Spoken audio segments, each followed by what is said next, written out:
Hey guys, welcome back to the channel. Today we have a fantastic guest, Dmitry Buterin, an incredible human being, a tech entrepreneur, founder of many multi-million dollars businesses, a mentor, investor, father of Vitalik, and two amazing daughters. Hey Maurizio, how you doing, man? I'm good, thank you. It's great to have you on the channel. Do you mind to give us an intro and tell us about yourself? I grew up in the Soviet Union, in the southern part of the country, between the Black Sea and the Caspian Sea, in a place called Chechnya. So I grew up there. Then I went to university in Moscow, studied software engineering, and spent about 10 years in Moscow then, and built my first business there with a couple of partners.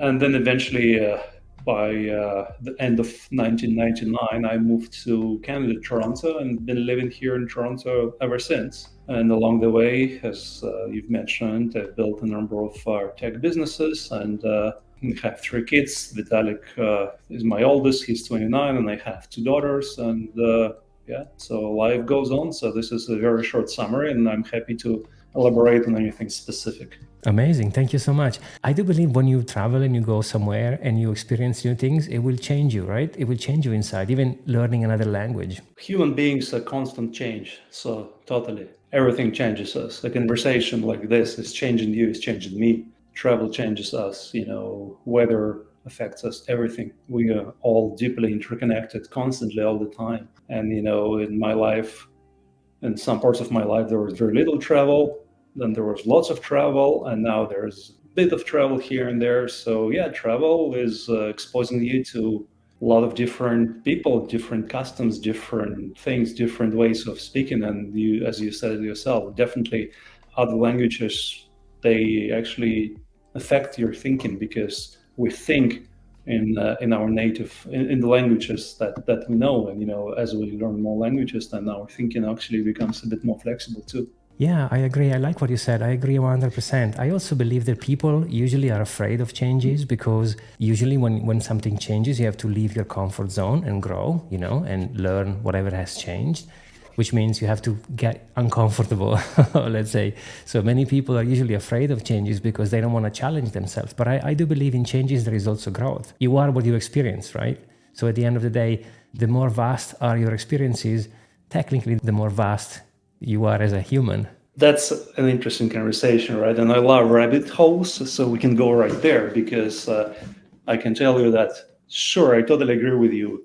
And I absolutely totally disagree with you, because I believe that a human being is absolutely infinite, right? And at different points in life, we have different desires and capabilities, and we might go somewhere or might not go somewhere. And discomfort is a very natural, if you will, a common aspect of what it means to be a human for most people. And humans try to solve that subconscious, unconscious discomfort with so many ways, with like being successful, with having relationships, having sex, having children, having families, traveling, learning, growing, so many fun ways. So the fanciest way is spirituality, and all of that is that desire for a human being to find that eternal, peaceful, stable happiness. And it's never found, but it's never lost either. So that's my reply to your points.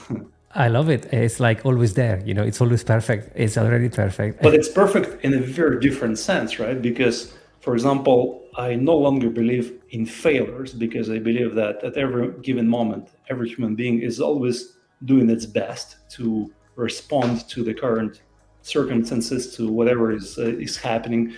And we are this infinite, ever-changing product of our genetics, of our bringing, of our context, of everything. And then we react, and this is the best that we have at this moment. And then 1 minute later, it might seem like, oh, I made a wrong decision. But no, because 1 minute later is a different moment. You have a different perspective, the circumstances are different, things have shifted. Maybe you took a deep breath and things now seem different, but a moment ago it was different. So you always kind of fall forward, but you always make absolutely perfect possible decision in any given moment. This is how I see life. I love it. There is a book I read, it's called The Power of Now, which changed my life entirely, by far one of the best books I've ever read. The first time I read it, maybe 15 years ago or so, I'm like, what the man? I don't get this, is stupid. And then I read it the second time, maybe 5 years ago. I'm like, oh, wow, this makes perfect sense. And now when I look at this, I'm like, okay, this is yet another way for people to try to escape discomfort, right? And every human being is a story of, oh, this is how I messed up and this is what I have done. And for the things that we think that we have done, then we have to keep convincing ourselves that, oh yes, it's us, we did this because we're good. Those people, they're not changing, they don't want the discomfort, but I'm powerful, I will do this. And then we have to convince others that no, you have to do the same, right? And when others disagree, then we easily get triggered too, because like when somebody disagrees with ourselves, then we take it as the disagreement with us, as a rejection of us. And that used to be a big part of my psychology, like, oh, I know the way things are and I have the correct knowledge, and people who disagree with me, they're wrong, and I will convince them. And I used to get triggered and a lot of arguing. And you know what? I'm still full of my opinions. I can still argue, but these days it's from a very different perspective.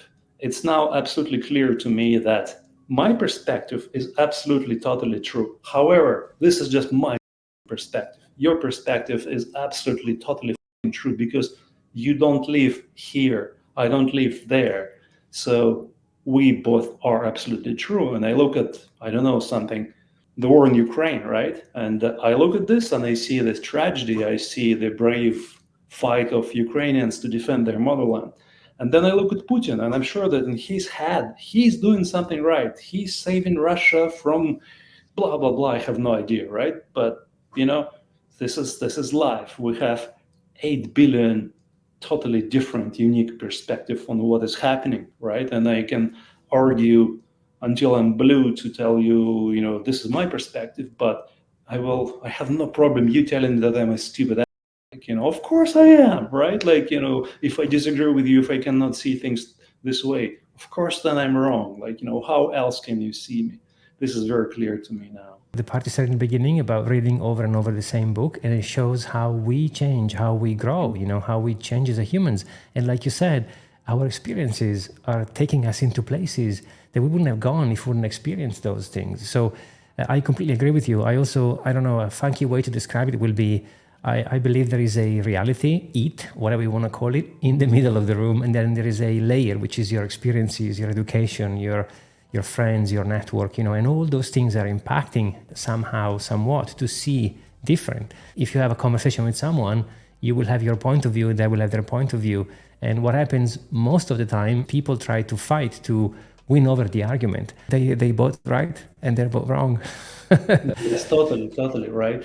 And in the model that you have described, this is the point. People think that many people will agree with you, but they say, okay, I have my perspective and there is reality. And then they will keep arguing that my perspective is close to the reality. I'll give you a very different take on this. I will say that there is no reality other than perspectives. All of the perspectives are that reality. It's like this ocean, and in the ocean there are all of this like VR bubbles. Each human lives in their own personal, unique, individual VR bubble, and they have this perspective, and this is it, right? But underlying reality, it doesn't exist until and unless there is a perspective taken on it, right? So it's a blank slate, and that blank slate generates all of those perspectives, and then the perspectives, they are there, right? By itself, it's kind of nothing, but it's also everything. That all of those perspectives that are also part of that as well. Yeah, I love it. I call it potato soup,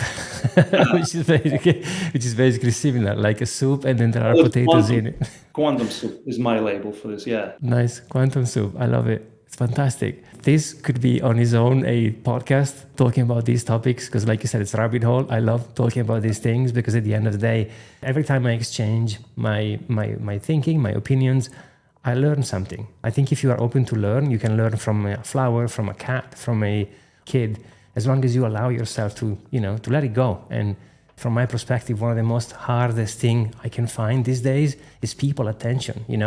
I go out and people check their phone and they say, yeah, whatever. They don't even listen to what I'm saying. You go out, you see technology everywhere.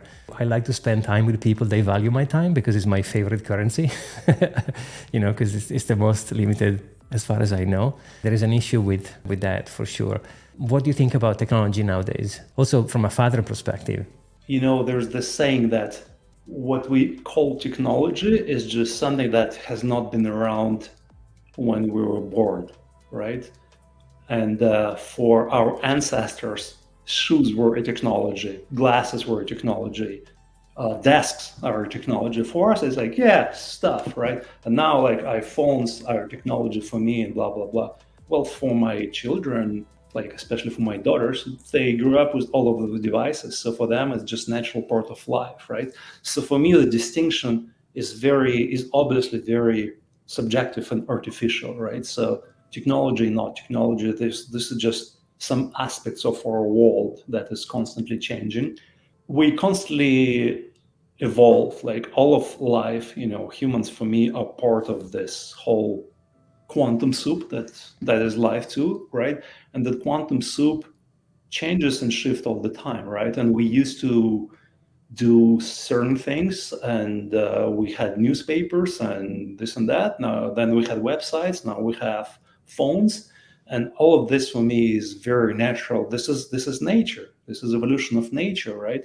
And then nature. Some aspects of nature are changing and shifting at a different rate than other aspects, and then our human emotions and all of that stuff is changing much slower than some other aspects of life. And then there are all of this conflict. Is like, like in school, they're constantly trying to teach us in the ways that are not really up to date with their current way of living, right? Like back then, you should not use calculators. Now it's like, you should not use ChatGPT or whatever, right? But this is unstoppable life, right? And you cannot stop this. So for me, it's always about appreciating the things the way they are, and then everything that there is, like there are all kinds of consequences, right? And newspapers and books, they had consequences. iPhones and computers and crypto, they all have all kinds of consequences. Look at crypto stuff, right? On the one hand, it's an awesome, wonderful enabler for the humankind to do much better at coordinating their effort around public goods and other stuff. And also it's a wonderful feeding ground for all kinds of horrible scammers and whatnot. I mean, this is what it is, right? Like, and saying you go in the forest and you have beautiful trees and flowers and birds, and then a bear will eat you, right? All of that stuff. This is life. Yeah, I think the Chinese have summarized really well with the Tao, the white and black, and then in each, or yin and yang, and then in each, there is the opposite, which is fabulous. Interesting. I completely agree with you in everything you said. Like, I also believe technology is neutral. It's not evil or good. It depends on how you use it. At some point, I think it was around 2009 when the iPhone was just launched, which was 2007. So a couple of years later, I've seen a meme of people reading the newspaper in the subway in London. And then next to it, there was another photo with people checking their phone. So in essence, it was the same thing. They were both, quote, distracted or immersed into something. It just was evolving to something else, exactly like you said. What fascinates me a lot is the level of education. For example, when I was a kid, my mom used to say, hey, when we're having dinner, there is no TV. She called it family time. So she didn't want us to sit down and watch whatever it was. It could be it was happened to be a television, but it could have been anything else. So we had very strict time to spend with the family. How was your day? How was my day? And I was really annoyed about it. I just wanted to watch cartoons. But now, fast forward a few years, I actually been very thankful that she gave me that education, because I think it's up to us, like you said. Is a huge challenge, for us a lot of the time, because as a human, we cannot escape our own programming, because that's what we are. We're a bunch of patterns and programs, and then we look at our children and all the fears that we had, then we try to solve our fears and desires through our children, right? And I'll say this, I don't think there are any right or wrong calls. I think that, again, in our interactions with our children, we always make our best possible decision, and there are always consequences.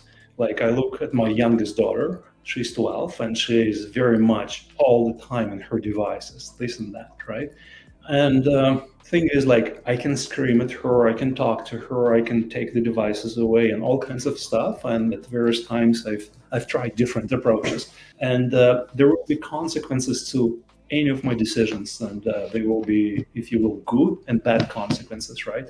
So I can take the devices away, and then she will have some more time with whatever nature and other people.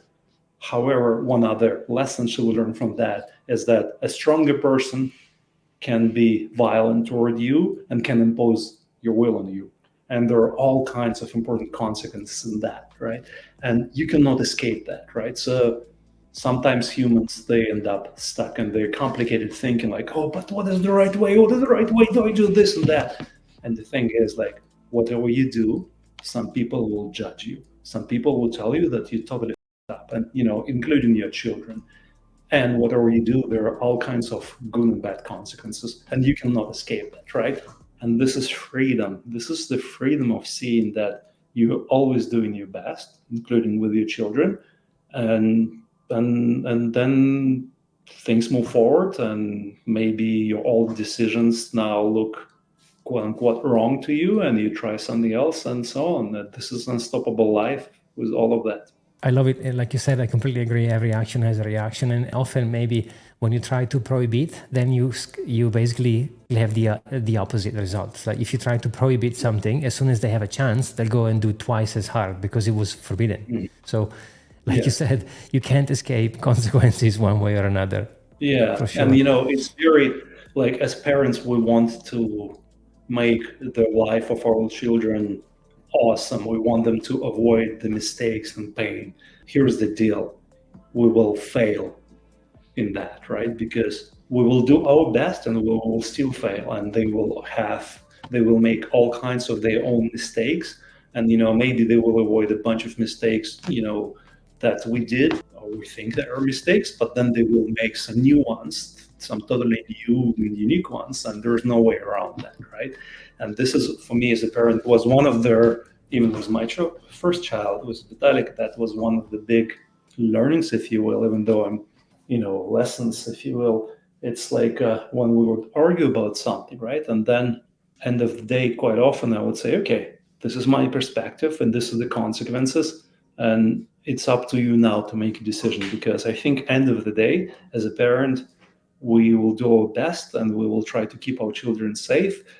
But again, like they will learn what they can learn at this moment, and they will do what they can do, and they will make some decisions that will seem to be wrong to us, and so on. But also, as you know quite well, from everything that we do that seems to be wrong in some perspective, there's learning, there's feedback, right? And sometimes you do something really stupid, and it's and you can die, and it's irrecoverable in this way, right? But very few. So of course we will try to keep our children safe and healthy if we can, as much as we can, right? But again, then it's still a struggle, right? And if you have children, that sometimes they go through a lot of emotional pain, and you can run around and dance and hug them or try to hug them, and they will push you away, and they will tell you that they hate you, and all of that, and you were the problem, and whatnot. And yes, and this is how life is again.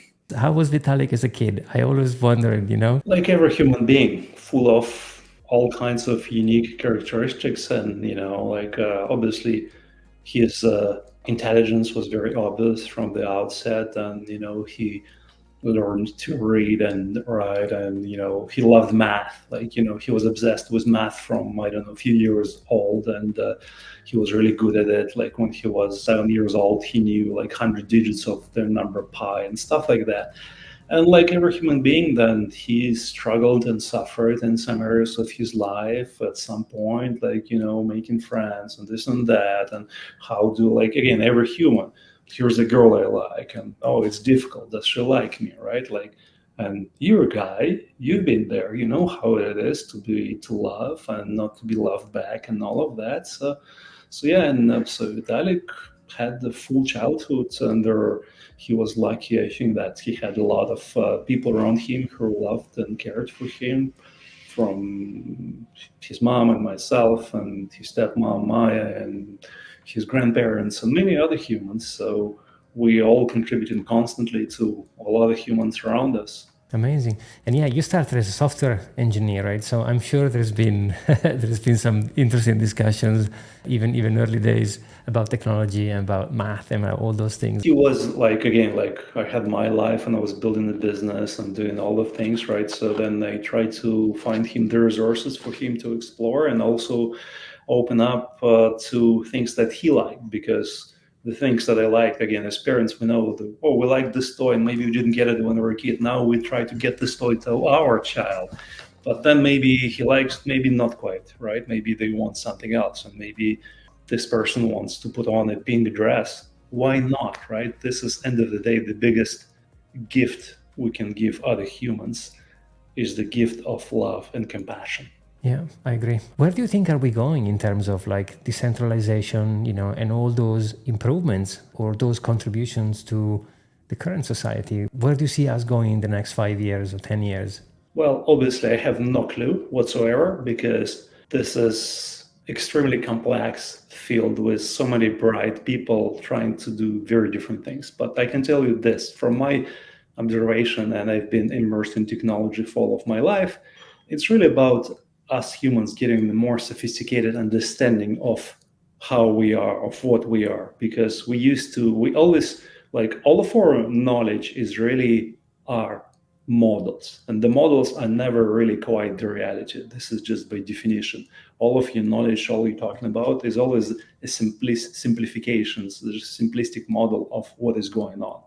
And that's why a lot of people struggle, because they constantly confuse their understanding with what is happening, because what is happening is infinitely more complex. And with technologies, like, I look back at software systems that were designed, let's say 40, 50 years ago. Like, security was not on their mind. It was like, oh, let's create this. This is fun. Let's do this, right? And then we all had this horrible waves and waves of viruses and whatnot. And eventually, the operating system manufacturers like Microsoft, whatever, they all learn to protect better against that, right? And this applies, like, again, humans, we start with simplistic models and then we try to enforce them. It's like, this is right, gays are bad, they should not be. Well, some people are gay. This is the reality, right? And when you fight reality always wins and you suffer, right? So this is how it is. And decentralization, for example, right? So yes, we have developed and established a lot of mechanisms over the years that in some ways seems to benefit the society, from governments and army and churches and what, but also they led to a lot of horrible abuses with money, child exploitation in churches and whatnot.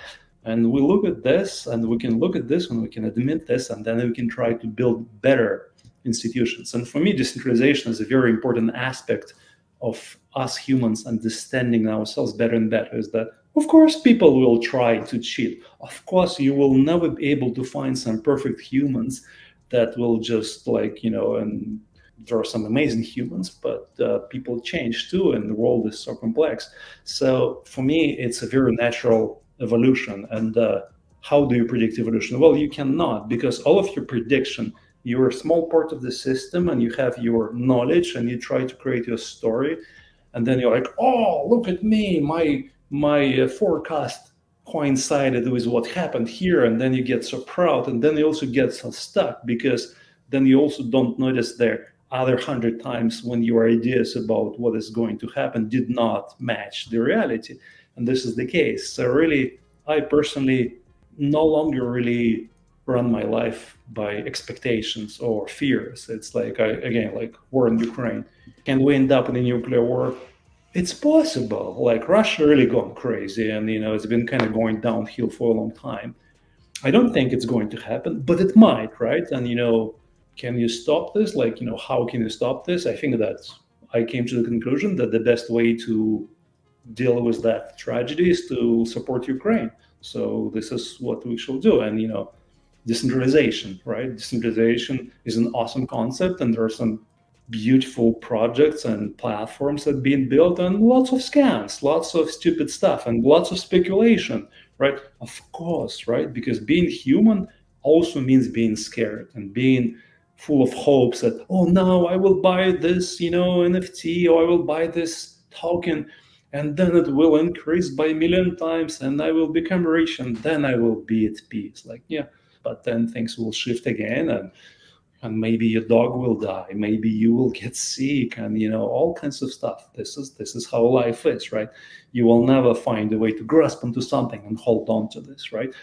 But this is what you have right now. You have this conversation, you can deal with this, you can talk to another human, and you can share yourself, you can share your love and compassion, you can connect with them, and this is how you keep affecting the world that you're part of too. In my view, one of the best thing an entrepreneur can have is the ability to pivot, as I call it, because I think when you are starting to create something, when you have an idea, I don't think it's possible that you start from day one with that concept and you push it forward until the day that you realize it. But in my view, you have to go through some interesting movements, and maybe sometimes you end up with a totally different product because you started from an idea, which makes sense to begin with, but as soon as you put your hands into the mud or you start developing the idea, then it takes a different shape. So exactly like you said, I can see technology becoming a co-creational moment where people are building on top of each other. Think about Ethereum, this fantastic ecosystem. It has given so many starting point to other businesses to build on top of each other. So exactly like you said, it becomes next to impossible to say what will happen when, because it's so dynamic and it always moves that you never know. Maybe tomorrow someone is going to build a component who's going to attach 3 major forces that are going to combine to build a fourth. It's super interesting. It's a very non-linear process, right? And I think that the recent advent of AI, large or language models specifically, has been it's a really beautiful illustration, because obviously there are lots of extremely smart people working on all of this stuff for a number of decades, and there are all kinds of achievements and breakthroughs and whatever. But then in the last year, it was just like we reach a certain point, and now things are shifting extremely rapidly and unpredictably. And the way those systems can now create images and text and analyze text and analyze medical stuff and do research, like, it's unbelievable. And this will keep changing and shifting even faster than we could have anticipated, than ever. And this is how it is. The change is unstoppable. They say beauty is in the eye of the beholder. I completely agree. Speaking about attaching on the AI point, I like to talk to different people and absorb different point of views. But I'm not worried about people taking away my job. Like, if you think about, my grandfather was a painter, and he was painting with his own hands. He was creating logos and shop signs and all those things. And now I can do it with Photoshop, faster, better, more rapid or whatever. I don't blame Photoshop or my computer, my Macintosh. I don't see technology taking away jobs. I see, like we were saying in the beginning, it's a different approach. I like to believe that there is always a human component needed. Like, I call it the driver. Like, nothing happens automatically. I mean, you can probably program some sort of a intelligence who's going to become better and better in doing all sorts of things. But I think at the end of the day, you need a pilot. If you wake up tomorrow with the intent of finding bad news, well, you'll find them for sure. But equally, if you wake up and you say to yourself, today I'm going to find some great news, I think you will find also those. It's interesting how our mindset has such a major impact on our reality. Yes, and also notice that, like, are you the owner of your mindset? Right? Have you created your mindset, really? Or is it all of the humanity, all of life created you with your mindset, right? So you cannot escape that. Like, humans are not separate from life. Humans are not separate from this quantum soup. So they are part of this. And like, in terms of being a pilot, actually, I have a very different perspective on this. It's like, I think that the quantum soup is the pilot of everything, is a pilot of you and me and of our perspective, a totally unique individual perspective and perception that, oh no, I'm doing this, it's me, like, but this is the struggle for most humans, is that the struggle of the mind to constantly build a simplistic story and say, I'm in control. Like, oh, I don't have fear. They should not have fear. You know what? They're not you, right? So right now I have fear. That's what I have. Right now, this person is afraid that they might lose their job. They might lose their job, right? And some people will deal with that, and some people will kill themselves, and some people will struggle in different ways. So it's not like we can find some universal recipes. The more recognition is here that of our actual interconnected, unified nature, it's not from understanding. I mean, this what I'm saying is quite often misunderstood, that I'm saying understand this and then you will act better. I'm saying no way. I'm saying we are already interconnected, and all of my understanding will not help you, but you might sense something here and it will affect you, you will affect others, and so on. The more there is this clarity inside of us of our interconnected nature, the better job we can do. The better job, again, I hate words, but it's Yeah, I know what you mean. this stuff. We can support each other, right? We can support humans that some of them, they will struggle. Like, I look at some artists and they hate on AI. Of course, because they've been doing things a certain way for a long time, maybe made a good living. And now it's this. It's like, AI can create images on par with a lot of really good artists, right? And they cannot accept that because it's very, very scary. It's like, oh, what do I do, right? And we cannot just tell them, hey, don't be scared, just do this, right? But we can be human. We can connect with the fact that, oh yeah, you know what? Like, I've been scared here in my life, and I've been angry too. And your anger, your fear are totally understandable. And yeah, let's try to support each other. Let's try to share all the different ways, things are shifting and changing. And this is an unstoppable force, right? Because again, the struggle of a human mind quite often is like, things are wrong. I know how things should be correct, right? Good. So the universe has to change. But the universe is like, yeah, you know what? Like, I'm the universe, including Yeah. this. I'm the universe too. You're the universe. And the universe will keep doing its thing, including all kinds of horrible tragedies and wars and big changes and diseases and sicknesses and sickness and violence. And so what? And life keeps going on, right? And it's one saying that I came across. The bad news is that you're falling and there's no parachute. The good news is that there's no ground. So, and this is I love this.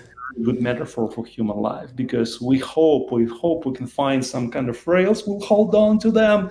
Oh, finally, I'm peaceful and safe. Yeah, maybe for 5 minutes, or maybe for a few days, maybe for a year, right? But then things shift and change, and this COVID, the threat of nuclear war, AI, right? Like, can you predict all of that? Can you deal with all of that? You cannot, but and then you find a way to deal with that, right? You're still here and you deal with that, and so on every moment. I also believe that, at the end of the day, it's like having a signal, and you can decide to plug in or not in the signal. You can say, speaking about the soup, we are in it together. So it's one thing, it's one soup. And the soup has some sort of a signal, and then you can decide to tune in or not. Your decision is also the decision of the quantum soup, right? It will be made. The decision will be made to listen to the signal or not listen to the signal. And so you cannot escape, right? Because again, like we humans, we try to find what is the correct story that will finally give me control. Because, oh yeah, I can let go, I can accept, I can listen to the signal, but sometimes you can't. And this is love. The love is the appreciation of this, that sometimes you cannot. Sometimes you have this fear. Sometimes you have this anger. Sometimes you do things look to you like horrible mistakes. And sometimes there's love in you. Sometimes passion. Sometimes you help other human beings. And this is you. This is this infinite cosmic quantum potato soup. This is it. It's horrible for everything, right? And the human mind again creates this very simplistic story. Oh, this is how things are. But as you can, it's again, when you travel or whatever, right, you can see how limited is our story of what is happening, because it's just from this perspective, seeing this tiny little slice of this soup and then saying, oh yeah, this is how things are, right? Well, sure. And all of their other 8 billion perspectives too. How do you feel about Bitcoin? I think Bitcoin is an amazing invention that started this whole crypto space, right? So beautiful invention that was built like all other inventions, they are built on many other inventions, right? And then Ethereum was built on the invention of Bitcoin plus a bunch of other ideas. This is what we do as humans. So I think that Bitcoin is amazing. I think it has a lot of weaknesses that, human beings, we have different strategies. One of the strategies is when we faced with adversity, we just get tense and we just resist that, right? And it can be very powerful strategy in a fight and whatever. But there are other strategies, the strategies of being sensitive and flexible and stuff like that. So for me, Bitcoin, as amazing invention as it is, I think that some of their glaring issues are becoming more and more obvious. And Bitcoin community for some time has been stuck and we have invented the perfect answer. But you know what? Technologies always change. They always change. And especially complicated technologies. You look at computer-based technologies, they evolve rapidly. And I think that Bitcoin has not been evolving rapidly enough. So I think that the problems will start, the chicken will become home to roost. So there are a lot of risks. I hope that the community will be able to address them well in advance of when they become acute, but maybe not. It's just like a human being, right? Sometimes, we feel this pain, like we ignore it, and we feel stronger pain, but at some point we messed up and we have to go to the doctor. We have maybe do a surgery. So for me, it's whatever we do, it's really important to be sensitive to what is happening and also being able to accept what we might see as criticism, right? And people say, "Oh, you're ugly." Well, it's not a criticism, right? They just express their perspective and opinion, and it's easy for us to take things personally, right? And I think that no technology is ever perfect, whether that's Bitcoin, Ethereum, or any other technology. Look at how much they all have evolved. Look at your iPhone, how different it is from the iPhone that was 15 years ago when it came out, and it's unstoppable. So I think that every technology has a nucleus of potential, and then it's realized in their evolution of that, right? And many people then contribute to that. And as we discussed, we humans also resist change. This is very natural, because if things were a certain way, then we get used to this, and then we get really stuck. We can get stuck in the past. It's like Putin on Russian TV talking to some guy in his Supreme Court, and they're looking at the map from 16th century and saying, "Oh, there's no Ukraine here." Like, really, buddy? The map from 16th century? Let's look at the Russia on this map too, and other things, right? Things change and things shift. So it's really about what are the way things are now, right? And, beyond our story of what happened, what we want to happen, but what are the things right now and what can be done about this right now? And sometimes we can do a lot, sometimes we cannot do anything, but we can still cry, or maybe we can laugh, maybe you can get a hug from somebody, maybe we can write some code and we can change things. So we can say that, oh yeah, you know what, like or at least like the decision or their opinion that I had has changed.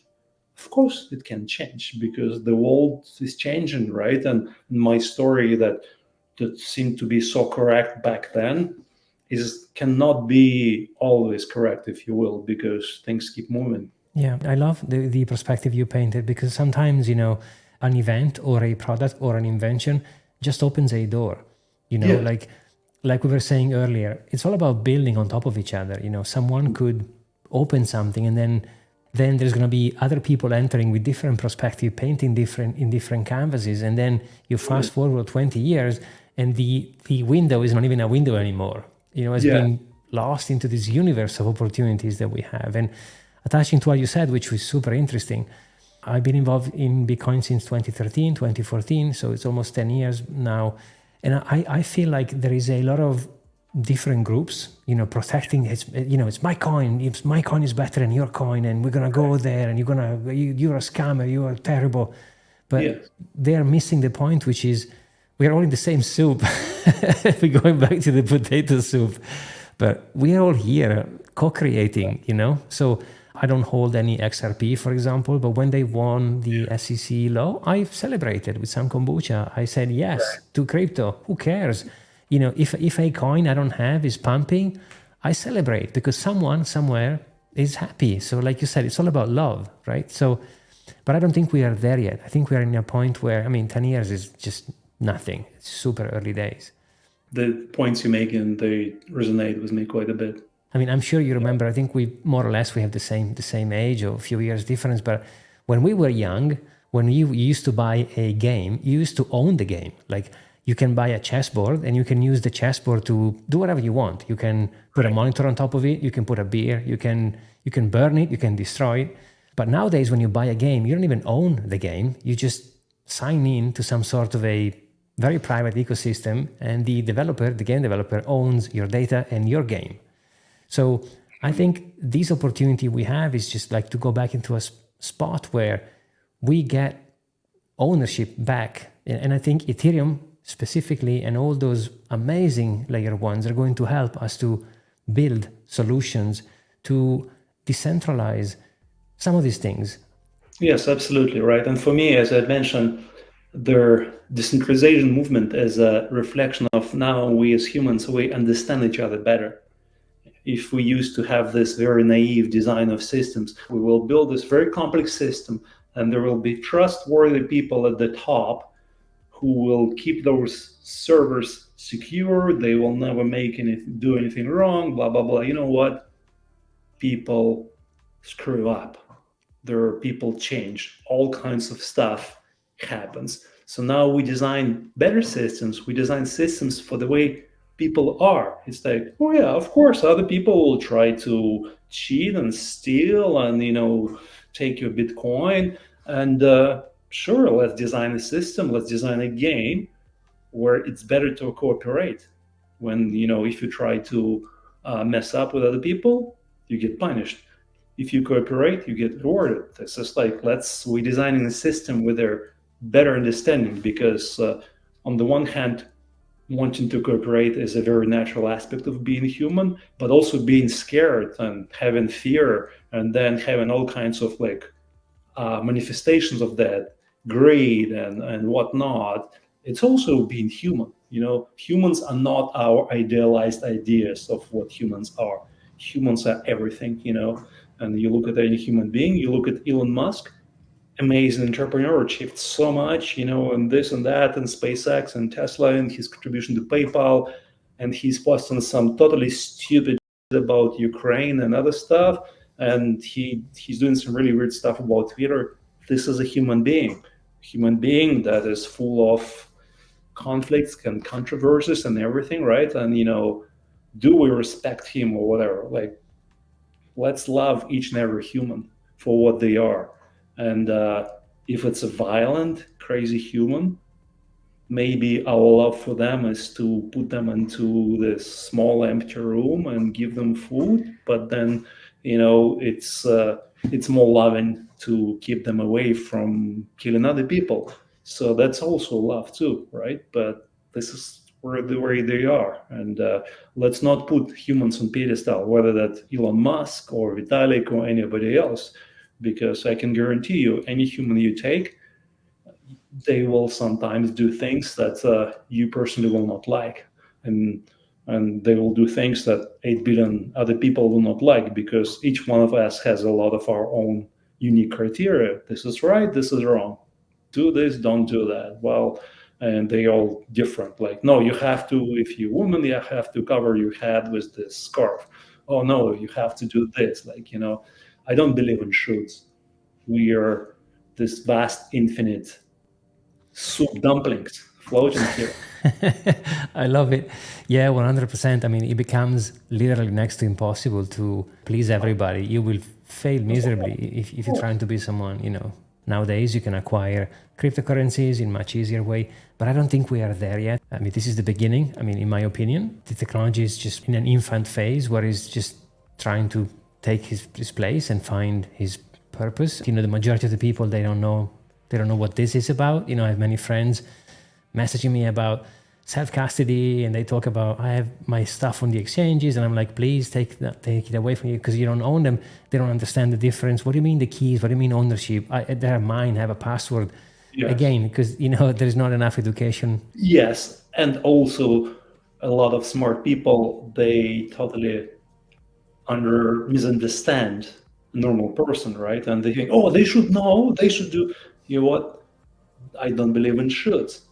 If there is a screw up, then it also means that the technology has failed, because it's our goal as people participating in this technological movement to help design better and better systems that are designed for humans who are full of faults, who make mistakes, who forget stuff, who get greedy, who do this and that, right? So it's not just about like, oh, you up, it's your fault, you have not learned enough. It's like, sure, and what? And so what, right? And there are millions, billions of people who are struggling with those concepts, and we need to find better way to give them the capability while also accounting for the fact that, again, they're soft, squishy humans with, you know, imperfect memory and the mind that is going all over the place and all of that. So that's I'm a big believer in technology evolving constantly to meet their actual desires of people using it. I don't even think majority of the people care about decentralization, my own keys, my hardware. They don't care about any of that. I mean, some, like maybe you and me, are very passionate about it. Yes, of course, there's going to be a percentage of people. So I think for the majority of the people, the blockchain is going to be just another way to exchange value, you know? So it's up to us to solve problems and build products to make the journey easy as possible. Totally. Like what they really want is they want safety, right? They want safety and they want confidence. They want to not be cheated by other people and stuff like that. So this is what we have to deliver. It's not like, you know, we have to convince them to be a certain way. Oh, you have to keep your keys in this way and blah, blah, blah. And, you know, what normal person is really good, even at starting day basic, trying to find new ways, and we experiment. And some of the experiments turn out to be pretty crappy. And on some, judgment is open. We will see, like WorldCoin. I don't know if you saw the article that Vitalik published. It was an awesome overview of all those different technologies, including WorldCoin and what they want to achieve and why, and the pros and cons. Yeah, I think this is how we look at things, right? Instead of just saying, oh, this is bad or good, it's like, okay, like a human being, it's like, this is good, this is bad, this is what we're trying to do, these are the weak points, and how can we learn from that, and how we can build on that, on top of that, and improve that, and so on. Yeah, and I have one final question for you.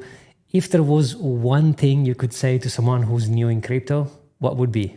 It's not necessarily limited to crypto. I will say this, it's like, the more you understand yourself, the better off you are, because if you can see that, oh, here's I'm scared, oh, here's I'm greedy, then you're in a much better position than to interact with crypto. And like, for example, scammers exist because there are lots of people who are desperate or scared, and then scammers are very sensitive about those kind of people, and they find them, right? So when you're being scammed, sometimes some of this can be mitigated by technology that can give you additional warnings, and like, are you going to a fake website and stuff like that. So let's do that for sure. But let's also, if somebody calls you or you get this message like, oh, you have received $200 and you didn't expect it and should not be coming, but like, oh, $200.